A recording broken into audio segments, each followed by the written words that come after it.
Hey, what's up, friends? How's it going? Welcome to the Showy Show. This is the Sync Listening Session and Music Industry Talk Show. I'm your host, John Clinebell from 2Indie. I'm a songwriter, producer right here in Nashville, Tennessee. Glad to be here with you on Thursday nights and still figuring out the format of this thing. Definitely going to do a little bit of song screening here. It's part of what we do every Thursday night.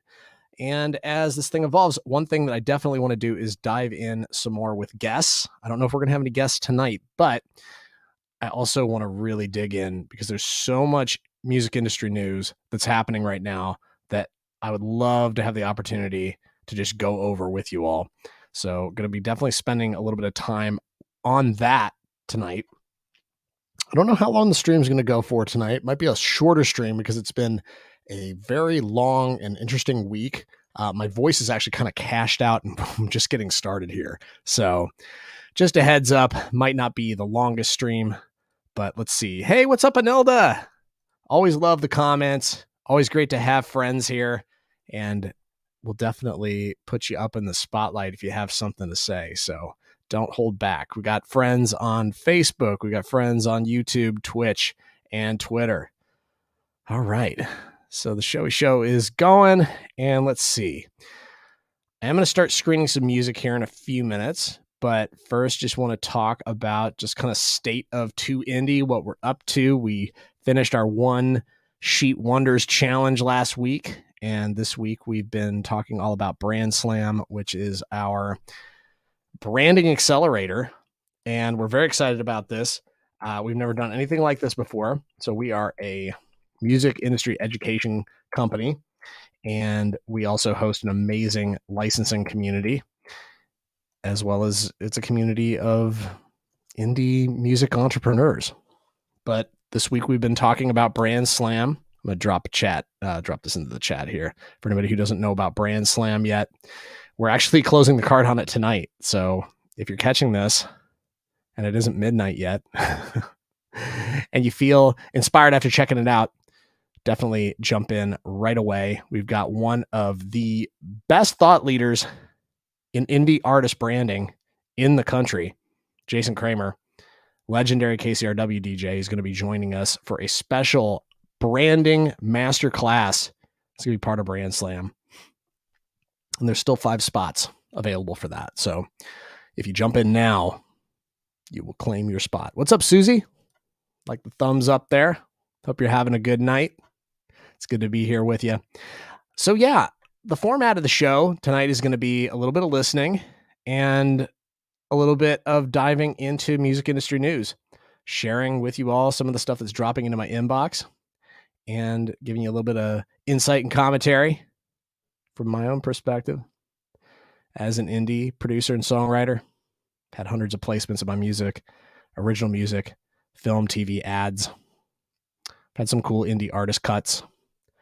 And yeah, just here to lend my humble 2 cents on all this. I've been a full-time professional in the music industry for the last, 7 years. I jumped out of the corporate world in 2013, never looked back, wasn't the place I was meant to be, and found a new path. So yeah, that's another big part of what we do is just like, well, how do you get from, treating this as a hobby to treating this as a business, making music your business? We're all about that. And then we're also all about the, I guess it's like the innertricity. It's like the inner electricity. Like, how do you turn it on? How do you get charged up? And how do you face the stuff, the inner work, the important inner work that needs to happen in order to have those breakthroughs, to really crash through that ceiling and jump up out of it into the sky.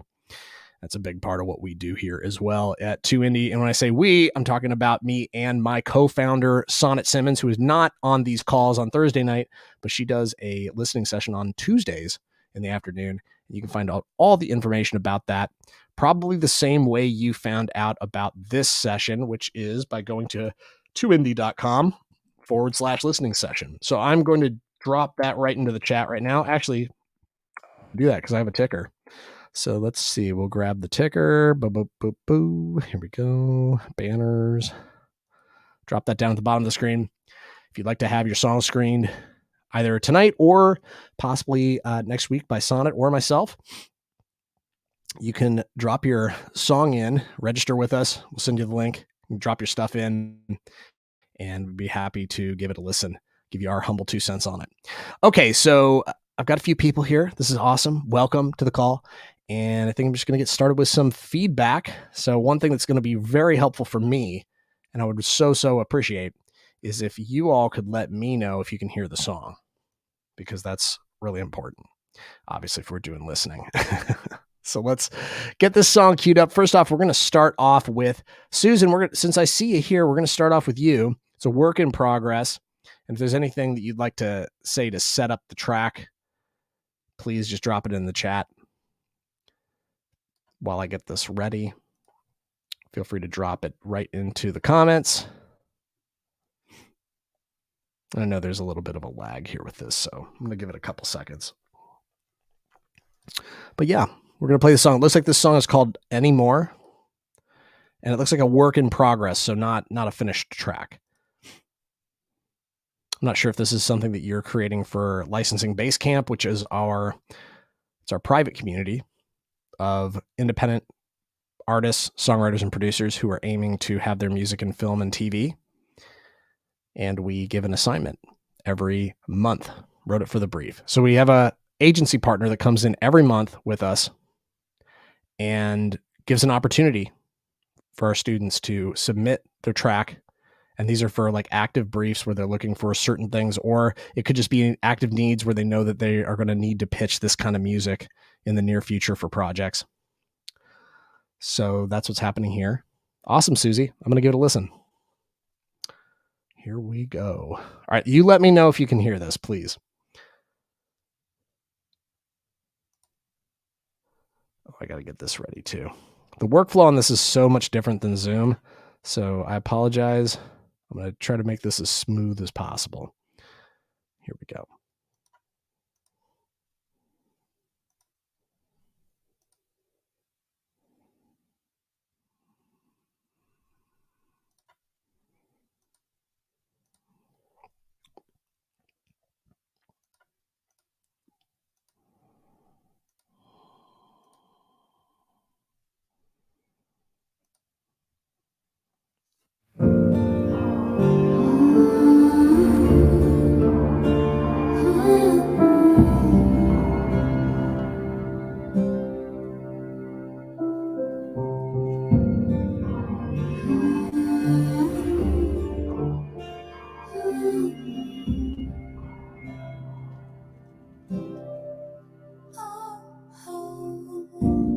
Oh, this feeling inside me, I felt it before.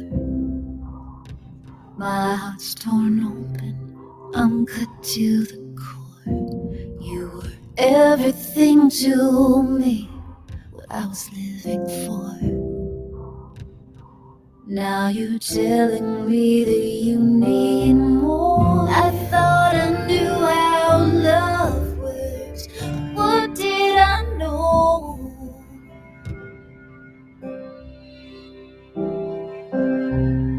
You've broken my limit.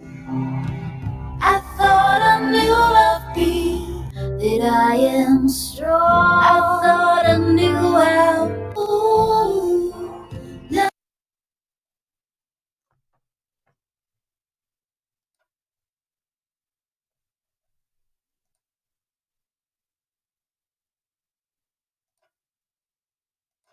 All right. Yeah, sorry, it takes a second here to get all the sound stuff dialed in here. I will get faster with this over time.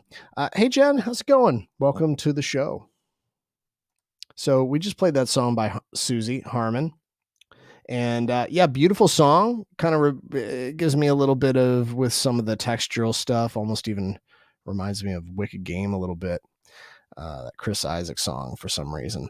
It's a little different style of song, I feel. So for me, I like the pace of the top line on this. I do feel like it's pretty slow to develop, is the feedback that I would mainly have on this, is that, you know, a minute into the song and we haven't even gotten to the chorus yet. So I think just in terms of modern Modern aesthetics, modern tastes usually like to get to the point a little bit faster with things. And I don't even necessarily think that would have mattered too much to me, but there was a certain amount of sameness to the production on it. So I think that you can get there in a minute or a minute and 20 seconds, and that's fine. But that first minute feels like, when you have a 26-second intro, it sure feels like it takes forever to get to the chorus. So it's just one of those things to keep in mind. And then dynamics, some levels here. I think the drums, when they come in, I liked the drums when they first kicked in, but I was looking for them to develop a little bit more and for there to be like kind of a second gear that kind of kicks in at some point. And it felt like it sort of stayed in the same place, the same kind of like pretty but melancholy kind of vibe. So I feel like anytime you can incorporate some more scene changes in your music, it can really help show what's happening on the screen. So I think you've got some cool ideas here. And I think that I do like the lyrics. I think they're simple. I think they're conversational. That was, for me, the thing that stood out. And I did like the melody too. I thought the melody was good. There were parts of the melody that are still stuck in my head. So you did a nice job there too. Yeah. I mean, see, this is the problem, Susie, is that missing the chorus. It's like, if you don't get to the chorus, then it's an issue, right? So I would look to shorten that 26-second intro for sure. And I just think it's with arrangements. I think it's a thing where you can keep the interest a little longer by incorporating more of a build in the track. So that's my thoughts. Hey, we got a bunch of nice people saying hi to each other. Got Michael Johnson here. Got Jen Richardson. Got Anelda and Susie. Yeah, nice job. And so I like to say this every time I do a listening session. Take my feedback with a grain of salt. Just one person, one opinion. There's going to be many out there in the music industry.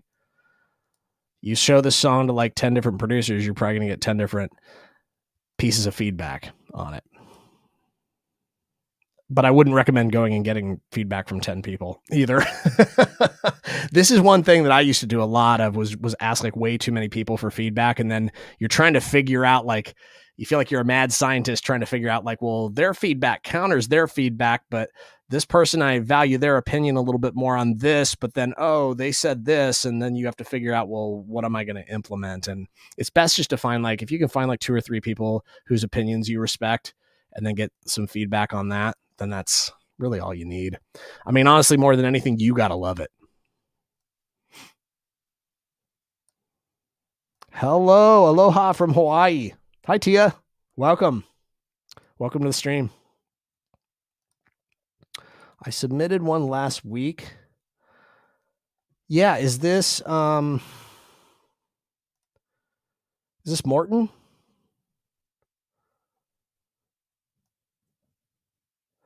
I believe by the way, I did play a song called Don't Cry Baby last week. So if that's you, Morton, let me know. But I did play that last week, so I won't screen it again this week. But let me know who you are, and anybody who's here on the call is going to get some priority in terms of getting their song screened. So let's see who else is in the queue here that I see here. So we have Tia. Let's play your song here, Tia. I'm going to screen you right now. Let's get this song pulled up. The song's called Space. Anything you want to say while I'm starting to listen to it? My Middle Eastern Dream.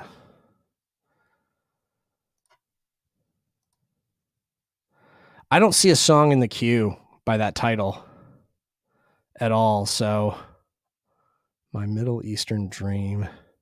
Yeah, I don't see it anywhere. So is that you, Morton? Who are you, if you don't mind me asking? Music to Motion. And we got one from Jen as well. All right, let's start. I'm going to play a few more here. Let's see. Let's go. Tia, your song is called Space. Let me know if you have any. Thanks. Needs production suggestions, not tuned or mixed. Sorry. Okay, that's okay. I'm fine with, like, some people are like, oh, you don't want to present anything that's not ready for prime time. I'm not in that way. I think it can be really valuable to get feedback earlier on. So, all right, let's keep this party going. The song's called Space. Let me line this up and we'll get it going.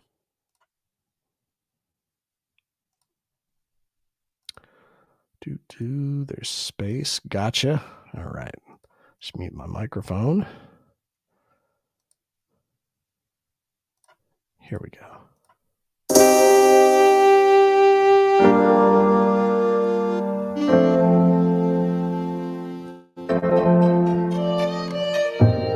No more games to play, you're gone.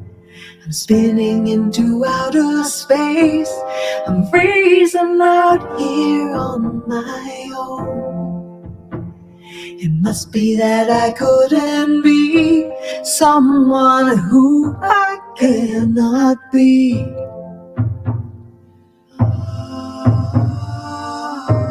That's when I knew your love's not free.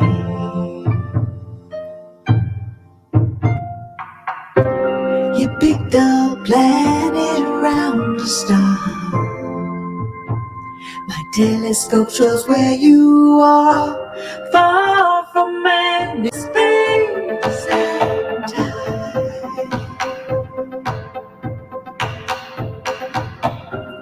Pretend it's just another day. You know the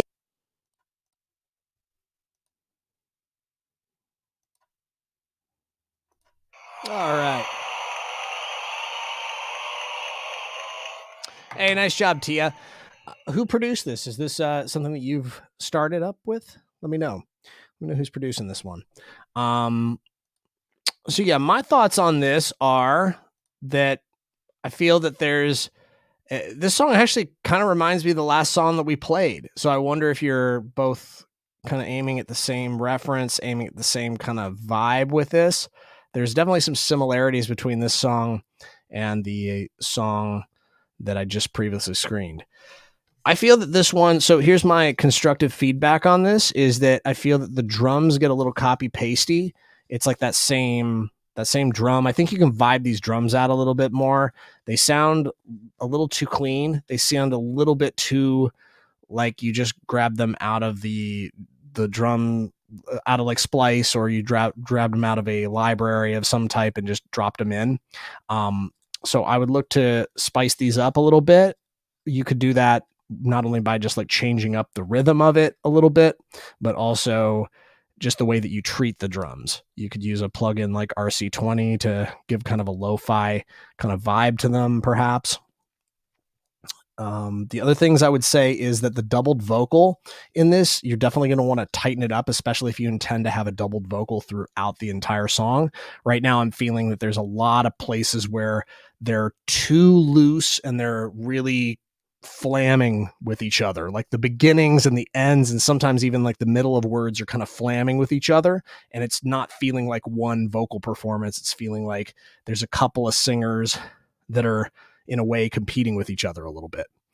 And then the other thing I would say is just sound selection. There was a synth that came in later on in the song that felt like it didn't quite fit in with the other production elements that you have. So I think this is where leaning heavily into your references, if you don't know exactly what direction to go, a good way to get some ideas started in terms of like the sounds that you could reach for is to dive into those references.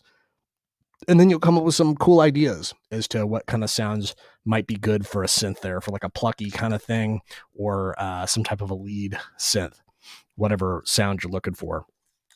It's important to do this because I say this a lot.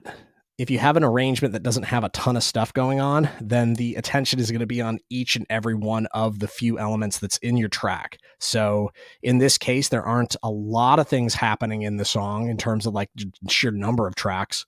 So I think it's a thing where you're going to need to be very careful about how you execute the performance and the treatment and just the arrangement of this record.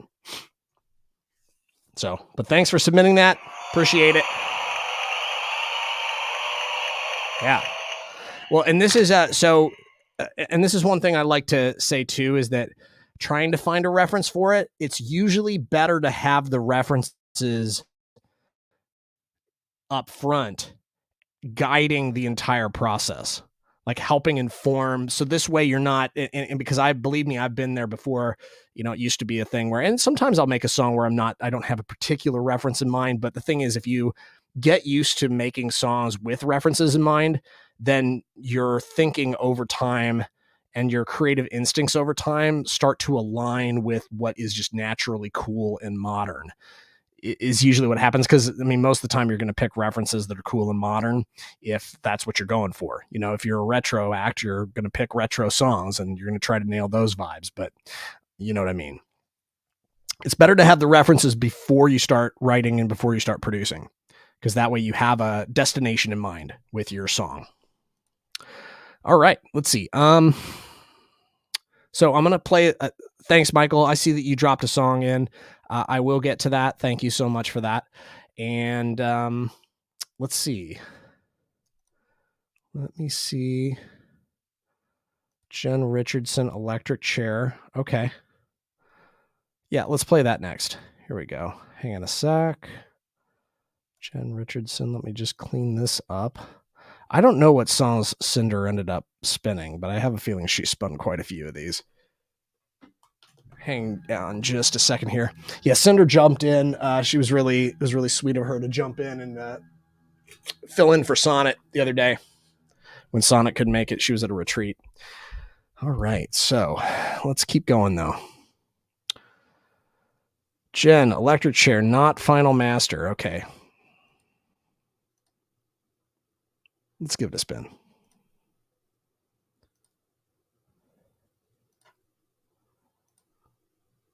Give me a second.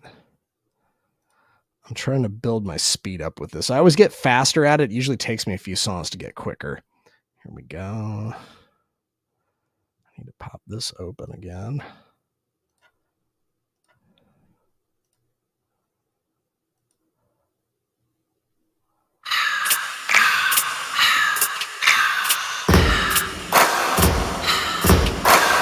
Every time you hold me near, feel like I'm trapped in the electric chair, caught in between hope and despair, two live wires in this twisted pair.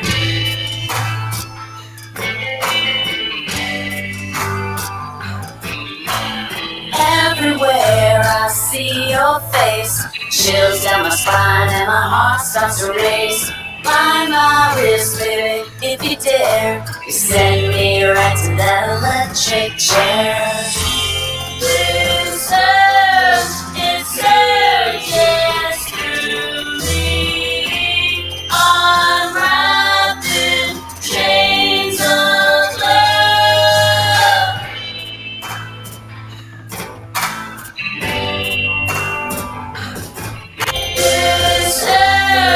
It's a bed of roses, whisper softly in my ear. I don't need these chains to bind me.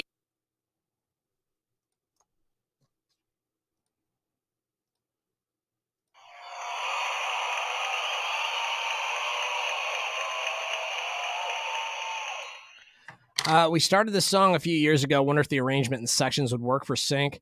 Well, it's interesting. I do see what you're talking about in terms of wanting to know that. I've also found, at least it was my experience, that when I really started learning what works and what doesn't tend to work in licensing, as well as just kind of in hit songwriting in general, my past catalog doesn't usually check the boxes off, and there's usually something that's a little off with it. So for this, the thing that I'm immediately having a difficult time with is I'm having a difficult time figuring out, and I talk about this a lot, where it's like, what bucket would I throw this song into? What genre, what type of scene, what use of song would I throw this into? And it's just really hard for me to ID that. So just right off the bat, I'm having a hard time. Like, it kind of sounds, almost reminds me of like B-52s in a way, like some of the guitar sounds, and it's got a little bit of that retro kind of vibe to it, but it also has some modern elements, and then the lyrics it's a smooth, kind of mellow vocal singing very intense things about the electric chair. And so I think it's very niche would be the use. I think it would be a very niche use. They would have to be looking for something like super quirky that's, specifically references electric chair or something like that. So I think that the reason, or the best use for a song like this, I mean, it could work in a bar scene, possibly. This doesn't really feel to me like the kind of modern indie rock that would be kind of playing in a bar in the background. I would think that there would be like a slightly different sound than this, but I think that's probably your best bet, is some kind of source audio thing that's going on in the back. So I think that there is some dynamics to this. You can kind of see it in the waveform that there is some dynamics and some changes that happen. Again, some of these changes feel like they're kind of, there's nothing wrong with an atypical kind of, and something that kind of, it like kind of throws you a little bit. That can be really cool. But I feel that this isn't, again, that in the context of like, if I could throw this in like the bedroom pop bucket, I'm like, okay, there's a bedroom pop song that has like this cool, unexpected chord change that takes me to like a different place than I was expecting. Like, that's different than this kind of quirky rock song that I'm not exactly sure what to categorize it with. That has like very niche lyrics. It's a little harder, to also have these chord changes that are kind of unexpected. And but there's always going to be exceptions to the rule. There's always going to be there's potentially a perfect scene for any song that's out there. It's just, are you going to be around, and are you going to have access to the person who needs that song at the time they need it? That's why you typically want to try and make music that appeals to like a larger, not such a niche thing, but more of a larger, more easily identifiable bucket. I was thinking maybe those dark shows like The Boys or superhero shows.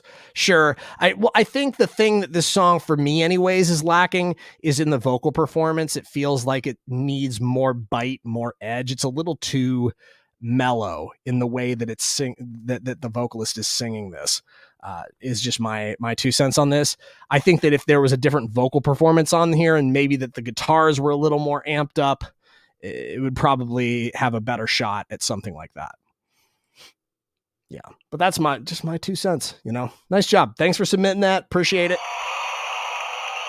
All right, definitely want to listen to a couple more songs here while we're here. And like I said, I've got a lot of industry news that I want to jump into.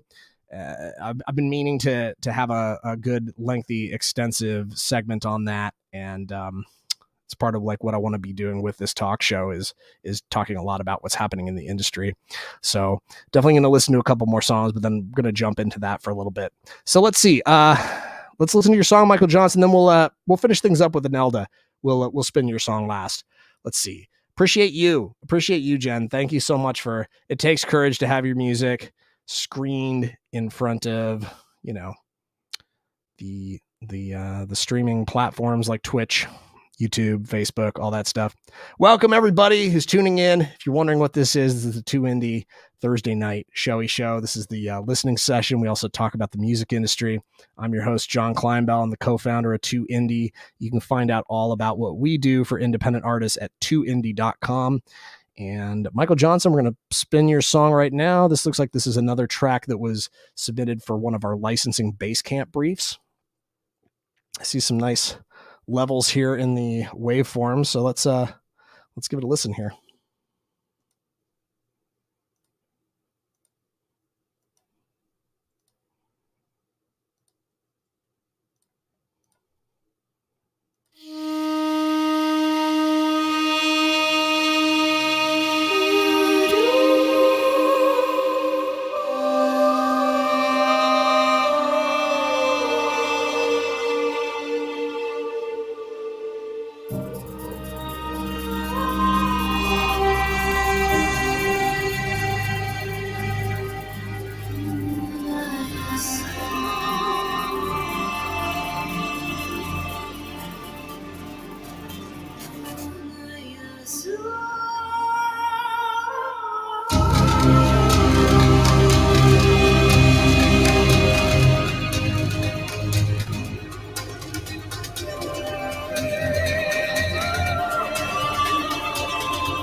Hey, nice there. That's a nice one.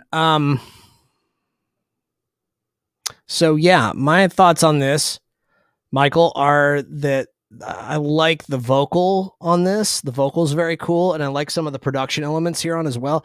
It feels very trailery, so if they're looking for something that has like kind of a trailer type build, then this could be good. I'm not sure if this is for a reality TV show, how much of this kind of music they're looking for, but they might be. Josh might be looking for this kind of stuff, so you would probably know better than me because I'm assuming that you've I actually haven't sat in on the calls where he's been talking about specifically what they're looking for right now over at Atrium. So this was supposed to be inspired by Dubai. Very cool. Yeah, I think this is cool. I think some of the production elements are sticking out a little bit to me, like that moment where it builds up to a big crescendo, then it falls off a cliff at the very end. Whatever that is that came in, whether it was horns or something like that, it felt a little MIDI. So that part in particular kind of stuck out to me. Also, I feel with some of the drums, I wasn't really quite feeling the energy of the drums enough. With this, I feel like it's like you really got to feel the drums, and I think the way you get that competitive vibe is by literally just going to the songs that are landing the trailers, and you go to the positions and the different companies out there that are landing these big trailers, and you see what kind of drum sounds they're dialing up, because that's who you're up against. You're up against the history of recorded music as well as the best trailer composers that are out there.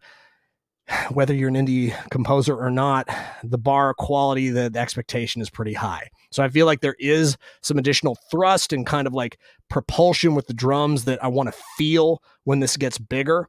I do think that you have a nice build with this. Also, it's nice to keep in mind too that typically with trailer type music, they like to have a 3-act build. And that's, again, if you just go and see what is being built, what's being built out. Again, Position's a great place to go. There's so many agencies that make their trailer libraries publicly accessible, because really nobody's really looking for them. So aside from the people that are making decisions on this, so a lot of them will just leave their libraries kind of completely open for the public to take a look at. And the cool thing for up and coming composers like us is that we can go and learn from that.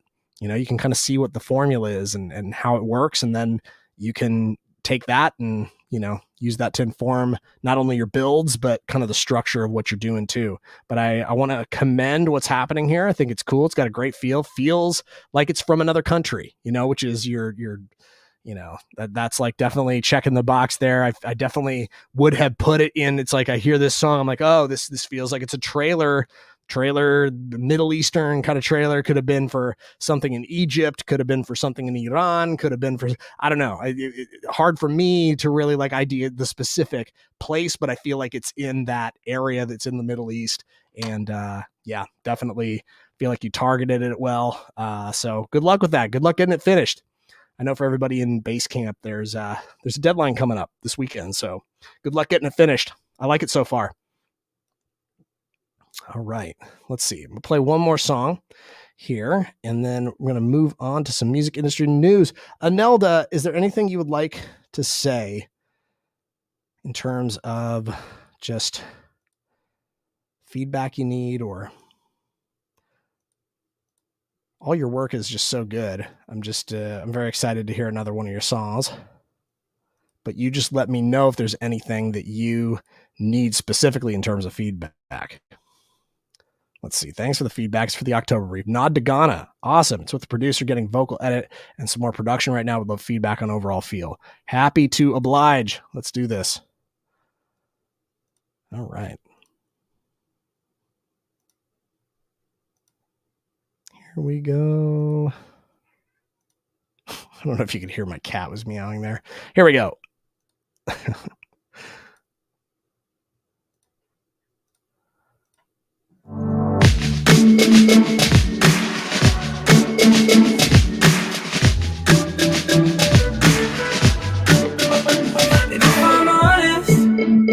I like the thought of us just seeing what we could be.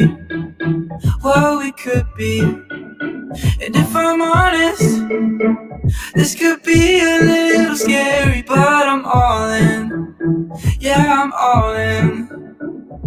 Let's take it one step at a time. Hey, I wanna get to know ya and the little things you like. Hey, I wanna get to know ya, 'cause you've been on my mind. And if I'm honest, being real with somebody, let's take it. You've been on my mind. Hey, I wanna get to know ya, so can we just spend some time? Hey, I wanna get to know ya.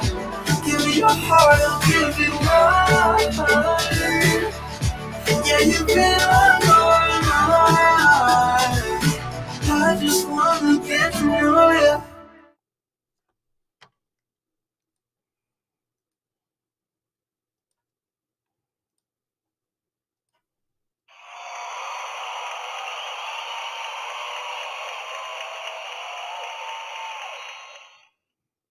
Yeah, that's outstanding. I love it. I think this is great. It sounds like a song that belongs on a reality TV show, right?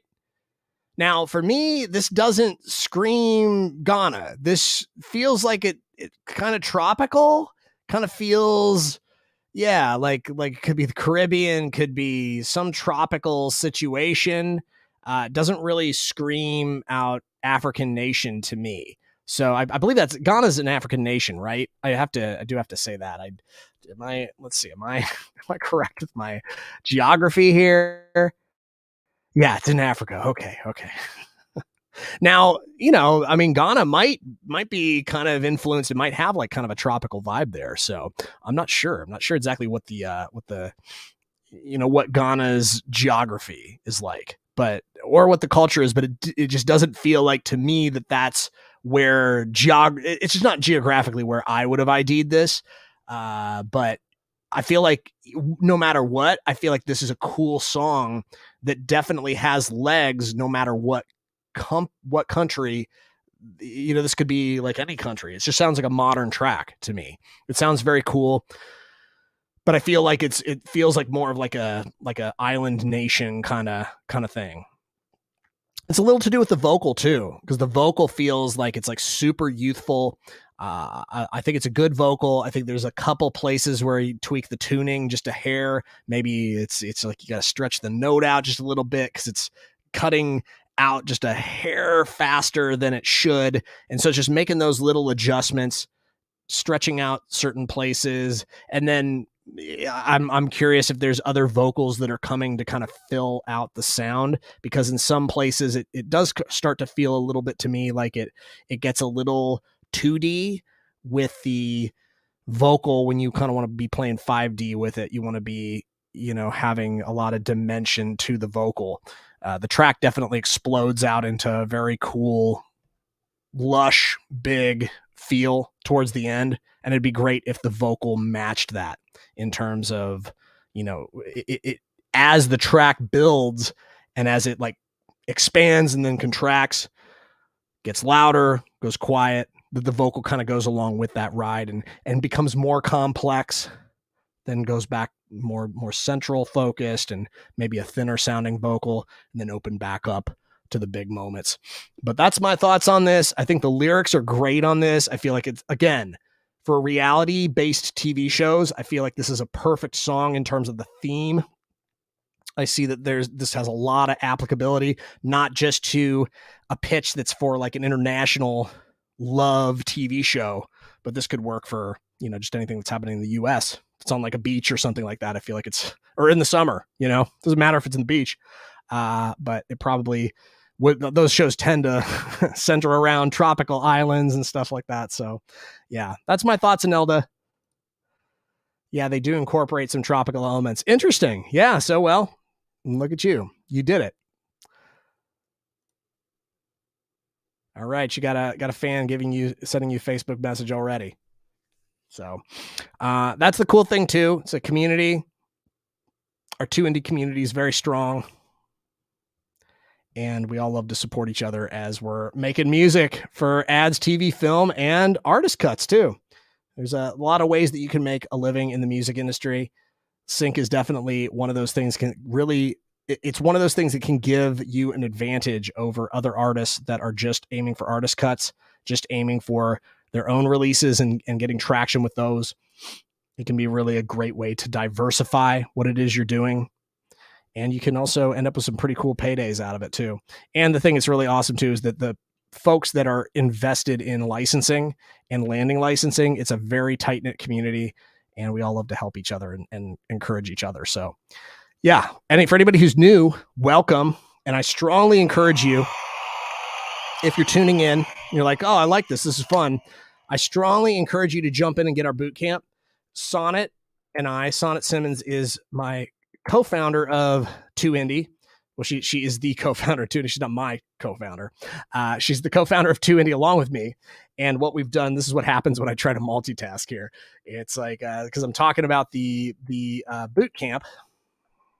We created a boot camp that's 90 minutes long and teaches you all the fundamentals about licensing.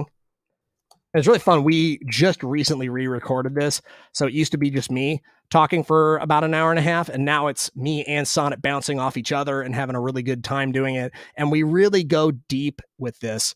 This information that you get completely for free, it includes probably about 60 or 70% of the information that we were coaching for a company that was charging $3,000 to learn about licensing. And, the information that's contained in this 90-minute presentation constitutes probably about 60 or 70% of what we were teaching. So you're going to get a ton of value out of that. And then if you still need love and encouragement and support, we have licensing base camp community that you can join for free for 30 days. And yeah, we're always doing cool stuff. So jump on our list.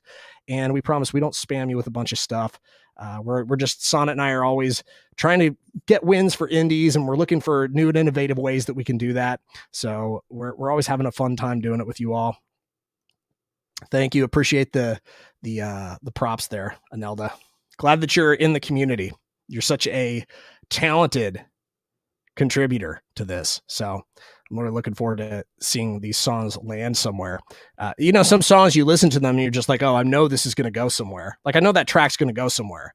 Just there's enough of the things that you want to hear going on for a song like that you're like, that's just a slam dunk. That's like undeniable,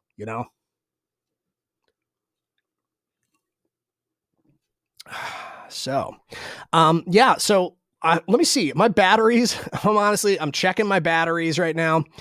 It's been a pretty intense week. My batteries are probably at like 15%. So let's see how this goes. I do want to, though, because one of the things I really want to do on these Thursday night streams, and I'm actually thinking of kind of not doing actual song feedback on these nights, just because I want to actually more host a talk show and talk about music industry news, because there's a lot of stuff that's really important to indie artists that's just, we're all too busy. We're too busy to like dive into it. So I wanted to dive into it with the indie writers, the indie producers, and the artists that are out there so that we can all benefit.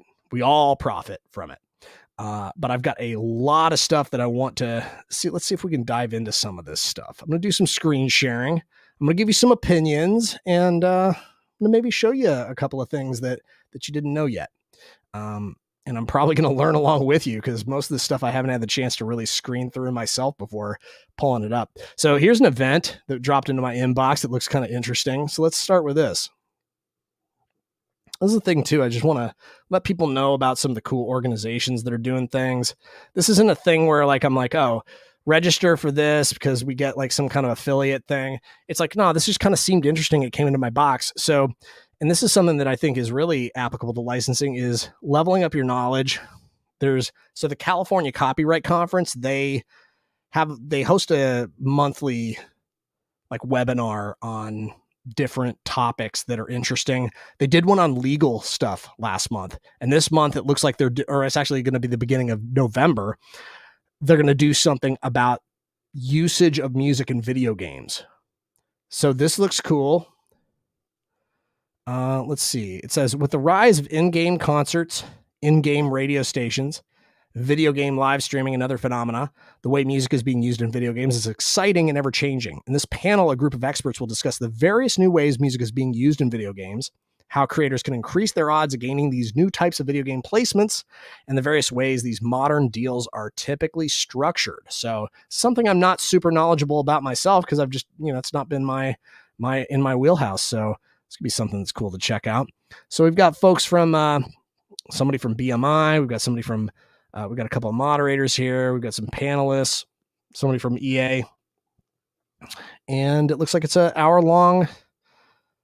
It's hour long, and it looks like it's only $5 a person. So you get this for $5. That seems like a pretty good deal. And stick around for the after hour happy hour chat. So that's cool. And that's the cool thing too, that I would really suggest that people check out with this stuff is that, and I'm going to drop the link in here just in case anybody's interested, but let's see. Oh, sorry. I just dropped it in twice. Actually, I think it just went in once. All right. Well, that's the link that I'm looking at right now. If anybody's interested in this, make it easy for you to find it. But one thing that I did want to say is that it's really good to attend these because, especially if you don't have a lot of sync related meetups in your area, if you're not in one of the major music cities like Austin or Nashville or Los Angeles or New York or Atlanta or something like that, it can be hard to find people in the licensing space to network with. And so that's why doing it online can be really important. So I would recommend checking this out if you have an interest in making music for video games. We had a composer earlier on who I screened one of your songs, Michael. This might be a cool thing for you to look at since it seems like you're more in the composer space. This looks like something that might be right up your alley. But not to say that video games don't use vocal songs, vocal pop songs. It's certainly the case, especially they'll use trailerized stuff for video game trailers and advertisements. Sometimes they're using popular music as well. And a lot of times in game, they'll need some type of, not necessarily a soundtrack in terms of a score, but more like a playlist of rock songs. For example, if it was a video game, monster truck video game, they'd probably want a few rock songs to be the kind of the score of the game, potentially. So again, I'm not a big expert on this, but I think it would be a very fascinating thing, especially for anybody who is more of a composer than a song producer. Let's see who's up next, or what's up next. Let's see, what is this? Let's see. Oh, weird. It doesn't transfer so when I close that, it doesn't, I don't like that about StreamYard, and that if I have another tab, it should just transfer the window over to the next tab, but I guess it doesn't work that way. Let's see. The sad. All right. I don't know what this is all about, but let's give this a look. All right. So this is something that was dropped into my inbox. I think this is a part of a BMI newsletter that I got. Songwriting better melodies on the guitar. The guitar is a chordophone, which means it can handle both single note melodies and backing chords. Very true. Whether you start with chord progressions or lyrics, your ultimate goal as a songwriter is to create some unique and memorable lead melodies. I would agree with that. Yes. In this article, we will show you some tips and techniques for writing great melodies on your guitar, even if you're only taking beginner guitar lessons. Yeah, I think that this is something that, it's one of those things where obviously the main melody that most people are going to be paying attention to in a vocal song is the vocal melody, but it can be very cool to have a counter melody or a response melody to the lead vocal, or I've certainly written vocal melodies using a guitar or using a keyboard. So, and then you kind of it's oh, okay, if this is the melody I want to use here, then you start to fill the blanks in as a singer. All right. So interesting. All right. So this, I'm not going to go through and read all this because explaining intervals, people who are tuned into this, many of you may already know what an interval is, what a scale is, all this stuff. Let's see. Meters and rhymes or rhythms. I see. So it's know the song structure, how many measures. You may want to make sure the melody you're writing will fit and sound appropriate. And we usually want the melody of each section to repeat as necessary unless our goal is more progressive genres or less pop-like. Huh. I guess. Yeah, I don't know. Not sure what this who this article is written for exactly. It's written for the guitar player. Yeah, it's not 100% clear to me who this article is for. Maybe it's for like people who are just starting with the guitar and want to learn how to write a melody with the guitar. And they're not trying to sing over it or something. Know your key. Know the guitar fretboard. Well, see, this is where I like to differ. It's like I feel I'm self-taught when it comes to songwriting, and I never thought, oh, okay, I'm going to learn the theory first, and then after I master the theory, after I master the fretboard and I know the key and all that stuff, then I'm going to start writing a melody. Like that doesn't really make sense in terms of like what worked for me, but perhaps some people really need to know the instrument backwards and forwards on a technical level before they feel comfortable starting to express themselves creatively with it. For me, I just felt like, I mean, I've been able to sing from an early age. And when I started picking up an instrument, I didn't really care too much about like what key it was in or anything like that. I just learned some basic chords and started to go from there. Backing track apps. Actually, this, I would say like software that helps you build chord progressions quickly can be amazing. Like honestly, if you just go and get a MIDI chord pack from like a place like Make Pop Music, if you're a pop producer, for example, if you just go to a place that does MIDI chord packs in popular genres of music and get Serum, get a cool synth that and patches that work along with it, then you can just like plug those in and you've got a pop progression ready to go in like 5 minutes. And you don't need to learn how to play the guitar. You don't need to learn chords at all, actually, because the chords are kind of written for you. And that's where software can really help out a lot. If you have an electric guitar, acoustic electric, or even a great mic, you can use software and apps to help with new sounds. Yeah, playing around with effects are excellent ways to find new melody ideas and riffs. I suppose. I mean, most effects are, I suppose, like a delay might help you find like some kind of rhythm or some kind of, I don't know. Sometimes with these articles, it's really interesting. It's fascinating to me. Like I pulled one of these open last week and I'm like, I wonder if some of these articles are just kind of written just to put copy out there. Cause I'm like, who's this written to? Like who is this? What's the goal of this article? It just seems kind of hard for me to follow, like who's the person who's going to benefit from this. Keep lyrics in mind. Many songwriters create melodies with lyrics in mind. Make sure the notes and intervals are capable of being sung by you or another person. I think this is important. You definitely don't want to write a melody that's so complex that you can't breathe and you can't deliver stuff in a conversational way, even though sometimes you are going to do it for like an interesting dramatic effect. You're going to sing something that really stresses your vocal cords and you can barely sing it. And like, but there's sometimes that's like the coolest thing to do. So yes to this. In general, you want to make things, especially if it's a pop song, you want to make things easy to understand. You want to make sure that you've got a conversational tone to what you're doing. And part of that conversational vibe that you're putting forward with it is the delivery of it. Does this feel like I'm naturally having a conversation with you in a way? So I agree with that. But then also you also gotta throw that out the window sometimes, because you gotta do stuff that's cool. You gotta do things that are unexpected. You got to play with the formula. If you have trouble with lyric ideas, try places like the random generator on Wikipedia or pick any topic on the news or trends. It's even okay to use scat-like or nonsense lyrics to keep a melody in mind. Actually, that's probably my preferred way to start writing a vocal melody, is just to start scatting over stuff. Because you'll come up with melodies can sometimes come to you faster than the lyrics. But sometimes the lyrics come and then you're struggling to figure out like what melody works best with it.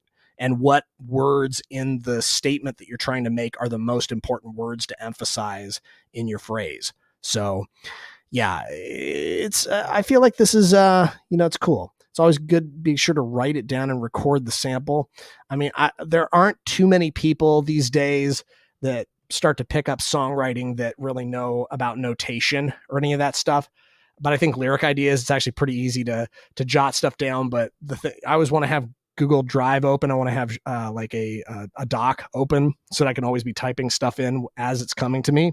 And then also always be recording with your phone. Always. It's a rule. You have to be recording because you never know what cool idea you're going to come up with. And I guarantee you half the time, right after you write it, you're going to totally forget the thing that made it magic is actually the thing sometimes that you go in and you try to improve upon it. So you'll write something super cool. And then like 30 seconds later, as you're re-singing it, you actually sing it differently. You're trying to fix it and trying to make it better.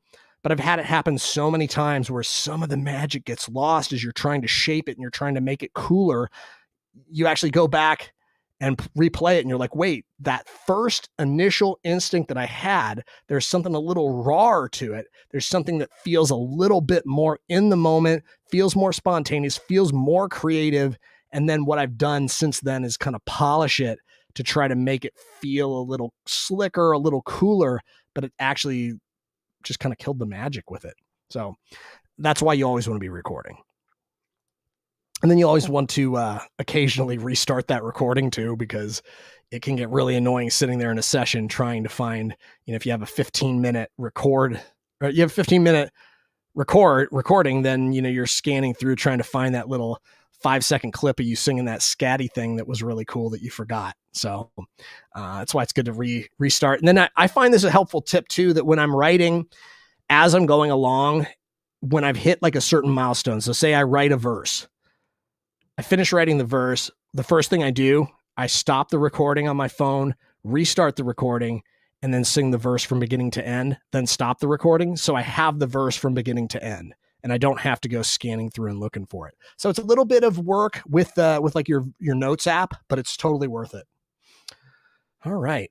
I mean, I love this. The thing I love about just like going through these articles is like there's so many springboard topics that come with this that I love chatting about. So, but I am really out of batteries here. I'm just going to finish this last paragraph, and then I think I'm going to close the stream for the night.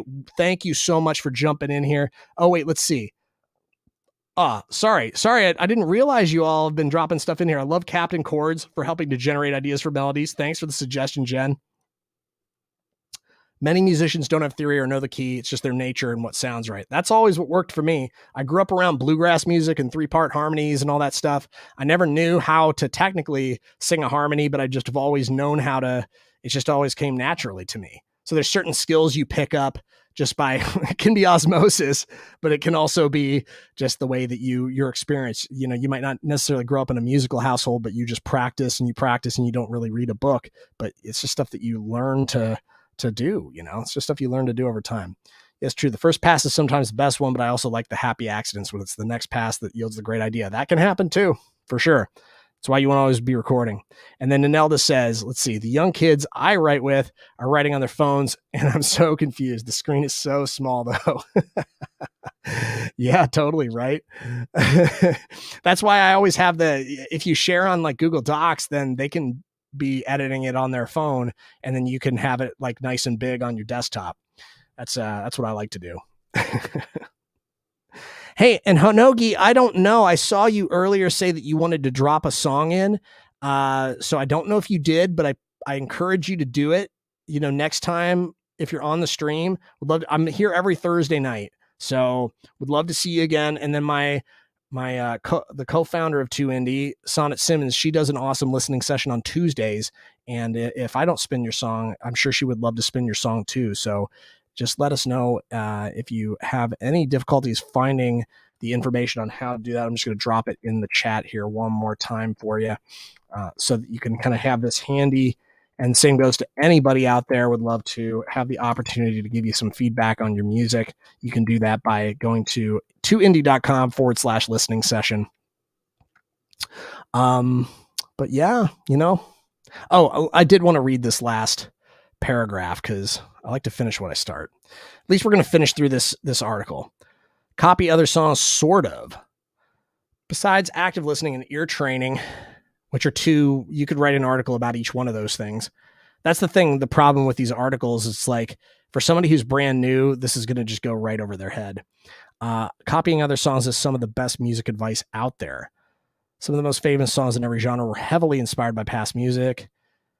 Yes, I think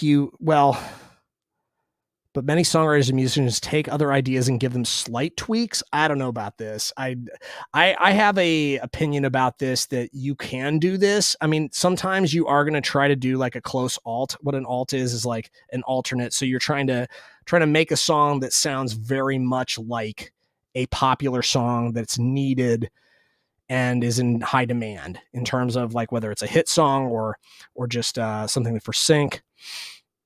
Something that gets used a lot in ads. You'll sometimes hear people because it's obvious. It's like the Black Keys stuff. For a long time, there were so many Black Keys knockoffs, and they were suing people left and right. And then there was that "I Feel It Still," that song, "Rebel Just for Kicks" song. And that song had so. I mean, I've done one of those and actually landed a couple of placements with it. So, and it's pretty on the nose, but like you have to know how to not violate somebody's copyright, which is tricky. You got to be careful with that. So I don't like the idea of just like, oh, I'm going to take their idea, but I'm just going to tweak a couple things. I don't like to think of it that way. If I'm going to really try to do an alt, then I'm going to say, well, how do I take the essence and the vibe of this track and make something that's uniquely mine and they would never mistake for the hit song, but still the song that I make has to be super catchy and super good and stand on its own. So that's the way I've always done those, and it's never failed me. The word take isn't even the proper term. He says, in our society, we legally see music note arrangements as property. This is ridiculous as there's no owning of notes. The artist simply has their interpretation. Most guitarists and other instrumentalists play what they like and build it into something more personal, their interpretation. I do agree that I think that copyright laws are fairly ridiculous. The fact that somebody was born before you and had, or not even necessarily born before you, but just like in a previous time, it came to them a specific series of notes that then they have basically a monopoly on the use of that series of notes. It feels very stifling, creatively stifling, I think is the way that I would say it. And I agree. Like, I think it, I would wish that our copyright laws were much less restrictive. That would be my preference. I feel like it's kind of ridiculous. And because we're in a world society where everybody likes to sue everybody and nobody likes to create anything. They're just like, oh, the people that then have the hits, then they're just sitting there like defending their, the stash of money that they're sitting on top of, basically in a way. It's, but it's kind of silly because it's like, well, just the fact that you were born before me, so you had a chance of having these specific series of notes fall into your head at a particular time, or it's just I just think it's kind of ridiculous. So I agree with this author here, but let's see. Oh, and see that this is why I think this article is just kind of, it feels like it's almost like this author it's like write an article about this and then they just kind of create a piece of content. This just kind of feels to me like, with all due respect to Sean Leonard for Guitar Tricks and 30-Day Singer, with all due respect to Sean, I feel like this article is just kind of like SEO copy in a way. I kind of struggle to see who the person is that's going to benefit most from this, and that this information is structured in such a way that it logically really makes sense why we're going through this in this particular order. So it's kind of one of the things that frustrates me about the information that's out there. It's really hard, especially for people who are new to music and new to songwriting and new to licensing and new to owning their own business and trying to find a way to make money in the music industry. what of this is super valuable? It's, it's questionable. It's questionable, and this feels a little haphazard, but it was fun to dig through this. Like I said, I want to do this a lot more in the future. It's fun to me. I get a lot out of this, and there's a lot of opportunities to kind of go off on side tangents and talk about things that are specific to my experiences in the studio, my experiences in the music industry, landing licenses and cool indie artist cuts, and so on and so forth. And it's very cool to chat about this and have a dialogue around it. So looking forward to doing this in the future, but my gas tank is spent, but my heart is full. Thank you for tuning in, everybody. And I will see you next week. All right. See you next time.